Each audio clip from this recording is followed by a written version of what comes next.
Bismillahirrahmanirrahim. Assalamualaikum warahmatullahi ta'ala wabarakatuh. Selamat siang saudara-saudara sebangsa setanah air, terutama dari kalangan akademisi, baik para dosen maupun mahasiswa-mahasiswi yang berada di perguruan tinggi masing-masing.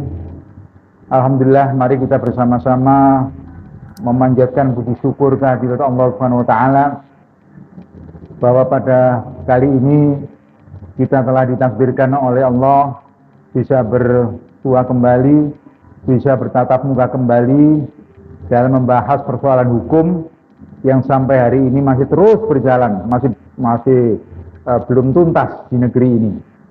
Tentunya kita semua berharap agar supaya ke depan hukum di Indonesia ini semakin baik. Itu harapan semua masyarakat, baik masyarakat menengah ke bawah, lebih-lebih masyarakat kalangan atas. Saudara sekalian, kali ini kita akan membahas persoalan membongkar kasus perdata dengan nama seorang janda beranak 6 yang ada di kota Bengkulu, Sumatera. Saudara sekalian, kenapa hari ini kita bahas? Karena dalam kasus tersebut banyak kejanggalan-kejanggalan, banyak kecurigaan-kecurigaan dari pakar-pakar hukum yang ada di Indonesia, baik dari Jakarta, dari Sumatera maupun dari khususnya dari Jawa, Jawa Tengah, Jawa Timur. Nah, kebetulan saudara sekalian, kasus hukum ini jauh sebelum diangkat ke perdata, ini telah terjadi beberapa kirim surat kantor perbankan, ya. Jadi debitur ini yang namanya Agustina Jamba ini pernah punya tanggungan hutang pada Bank Negara Indonesia (BNI), yaitu di kota Bengkulu, ya.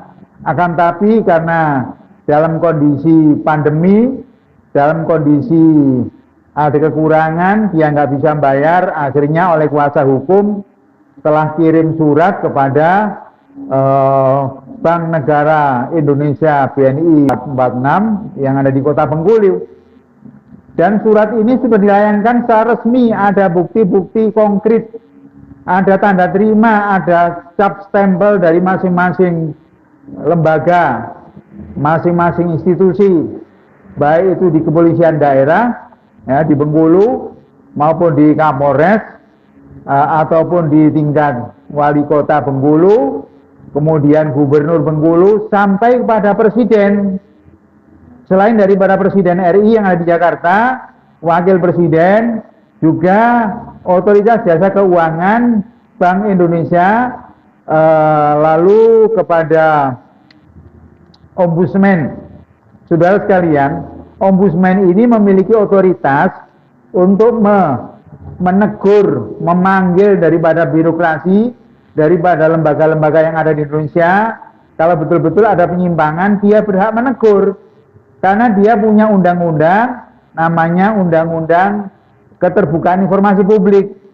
Barang siapa yang tidak mematuhi undang-undang ini, maka yang bersangkutan bisa kena sanksi pidana, kena penjara 1 tahun. Ini undang-undang.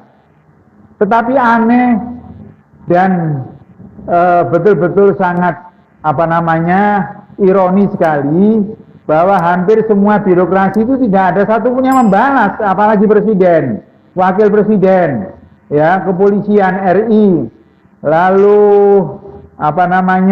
Bank Indonesia, otoritas jasa keuangan yang ada di Jakarta, kemudian otoritas jasa keuangan yang ada di Bengkulu, perbankan Bengkulu, lalu Kapolda Bengkulu, Polres Bengkulu, semuanya tidak membalas. Saya heran, amat heran. Kenapa mereka itu pemimpin sebuah wilayah dalam hal keamanan, yaitu kepolisian, Polda maupun Kapolres, tetapi surat daripada Agustina Jamba ini nggak pernah direspon. Ini kan aneh. Apakah negara itu milik nenek moyang mereka? Negara ini kan milik kita semuanya, milik NKRI, milik semua bangsa. Tidak ada tebang pilih di dalam negara ini, nggak ada. Nggak ada sesuatu yang diistimewakan dalam negara ini, nggak ada. Semuanya itu adalah dalam kedudukan hukum yang sama, ya, dalam kedudukan hukum yang sama. Oleh karena itu, karena di dalam putusan perdata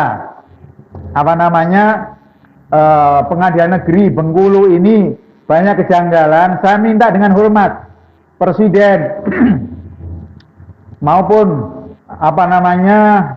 Komisi Yudisial RI yang ada di Jakarta, Otoritas Jasa Keuangan, Kapolri yang ada di Jakarta, Mabes Polri, ya, saya minta hendaknya segera turun tangan untuk menyelidiki, membuat satu tim investigasi untuk memeriksa daripada oknum-oknum yang ada di Bengkulu. Karena ini kasus banyak kejanggalan. Saya nyatakan dan saya berani disumpah dengan secara sumpah desesoir maupun sumpah mubahalah. Saya siap. Tolong, kalian dibayar rakyat, kalian dibayar negara. Kalau kalian tidak mau, tidak ada kepedulian terhadap orang kecil seperti janda yang beranak 6-7 ini, kasihan. Kalian nanti akan dituntut. Kalau tuntutan hukum di Indonesia ini nggak selesai, kalian akan dapat tagihan-tagihan dari orang-orang yang telah dirugikan oleh birokrasi tersebut. Itu pasti. Kalian tidak bisa terhindar dari kejaran tuntutan nanti di alam barzah maupun alam di akhirat nanti, alam baka nanti. Itu pasti. Oleh karena itu saya minta dengan hormat, baik dari Kepolisian RI maupun dari Otoritas Jasa Keuangan yang ada di Jakarta, terutama yaitu Saudara Presiden RI, Wakil Presiden, Saudara Pimpinan Ombudsman yang ada di Jakarta, Saudara Pimpinan Otoritas Jasa Keuangan yang ada di Jakarta, kerjasama dengan Otoritas Jasa Keuangan yang ada di Bengkulu. Saya minta dengan hormat kalian hendaknya cepat, sigap, segera bertindak untuk melakukan indikasi kejahatan ini. Ini penting, karena masyarakat sampai hari ini itu sangat resah sekali. Coba bayangkan, dalam saat pandemi 2020-2021, pandemi masih marak di mana-mana. Presiden bahkan menganjurkan dalam kasus manapun, apalagi kasus perbankan, hendaknya sementara diberhentikan, ya, kredit itu memberhentikan daripada tagihan-tagihan, apalagi ada indikasi kekerasan, ancaman dan sebagainya. Ini Presiden sudah menyatakan demikian kepada publik, tetapi anehnya itu semuanya dilanggar oleh Bank BNI Bengkulu maupun oleh Kapolda Bengkulu. Semua ini tidak ada respon. Ada apa? Ini harus diselidiki, harus diinvestigasi, harus ditelusuri, harus dilacak. Karena ini kalau ini kita biarkan, Indonesia ke depan dalam kondisi bahaya. Sekali lagi, kalau kita tidak ada peduli untuk berantas korupsi ini dari mulai batang pohonnya sampai ke akar-akarnya, ke depan Indonesia nggak ada harapan menjadi negara yang baik, nggak ada harapan dari negara yang good governance, nggak ada harapan ke depan Indonesia ini menjadi clean government, yaitu negara yang bersih dari KKN, korupsi, kolusi, dan nepotisme. Ini segera harus bertindak dari mulai Presiden bersinergi dengan Komisi Yudisial RI, Kapolri, dan jajaran daripada Ombudsman, ya, Bank Indonesia yang di Jakarta, Otoritas Jasa Keuangan yang ada di Jakarta. Saya minta dengan hormat, karena ini sudah meresahkan daripada orang-orang yang ada di daerah, ada di desa, ada di tingkat perekonomian menengah ke bawah. Ini membahayakan ke depan, agar supaya citra daripada bangsa ini menjadi bangsa yang beradab, citra daripada bangsa ini menjadi bangsa yang berwibawa, bangsa yang bermartabat. Tolong kalian hendaknya segera sikap dan segera ditindaklanjuti oknum-oknum tersebut, karena ini mencurigakan dan meresahkan masyarakat. Sekali lagi, tolong dicatat, korbannya adalah Agustina Jamba. Ini dia mengalami kerugian beberapa miliar. Yang mestinya rumah itu bisa sabar dilelang dengan harga 3,5 maupun 4 miliar, tetapi aneh dan ajaib, BNI Bengkulu itu hanya menjual dengan harga yang sangat murah sekali, 1,2 miliar. Ini kan aneh dan lucu, ya, dan penuh misteri. Dan yang heran, yang lebih heran lagi, semua pejabat negara, pejabat pemerintahan yang ada di Bengkulu itu tutup mata semua. Mereka tidak pernah merespon daripada suratnya saudara Agustina Jamba. Ada apa? Apa karena dia itu statusnya janda, miskin, anaknya banyak, lalu mereka malu membalas surat ini. Ini bahaya ke depan. Kalau citra birokrasi Indonesia itu seperti ini, jadi apa? Kalian sudah menerima uang dari rakyat, kalian makan dari keringat rakyat, orang kecil, tetapi kalian tidak maksimal untuk berbuat, untuk melakukan suatu tindakan hukum yang betul-betul berwibawa, bermartabat, betul-betul berkeadilan. Justru malah sebaliknya.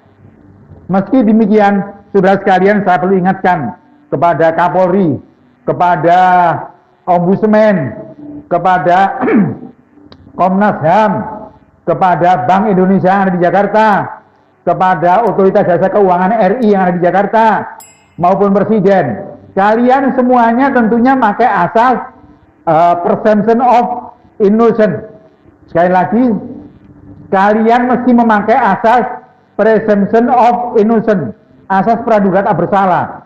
Tetapi kalian tidak berarti kalian itu berhenti untuk melakukan penyidikan. Nggak boleh. Ini sudah ada korban, ada keresahan di masyarakat, dan dampaknya tidak ada satupun media yang berani memuat, karena ini konon orangnya, yang pelaku-pelaku ini orang kuat, orang berduit. Ini bahaya. Indonesia tidak mengenal itu orang berduit. Indonesia tidak mengenal itu orang yang berkuasa. Indonesia adalah negara Rechtsstaat.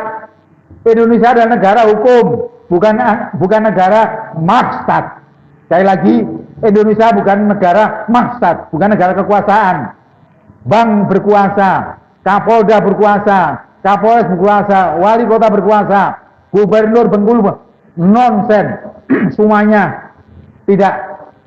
Ya, yang betul itu adalah negara Rechtsstaat, negara hukum. Semuanya ditelusuri sesuai dengan hukum yang ada di Indonesia. Oleh karena itu saya memohon, menghimbau supaya rekan-rekan saya, baik itu saudara Jokowi sebagai presiden, saudara Menteri Keuangan Sri Mulyani, saudara Profesor Mahfud MD, saudara pimpinan Ombudsman, saudara Otoritas Jasa Keuangan, mohon, sekali lagi, mohon hendaknya kalian segera bertindak, kalian segera mengangkat. Ini orang, ini korban yang sangat-sangat menderita. Coba bayangkan, rumah yang seharusnya harga 4 miliar hanya dilepas dengan harga 1,2 M.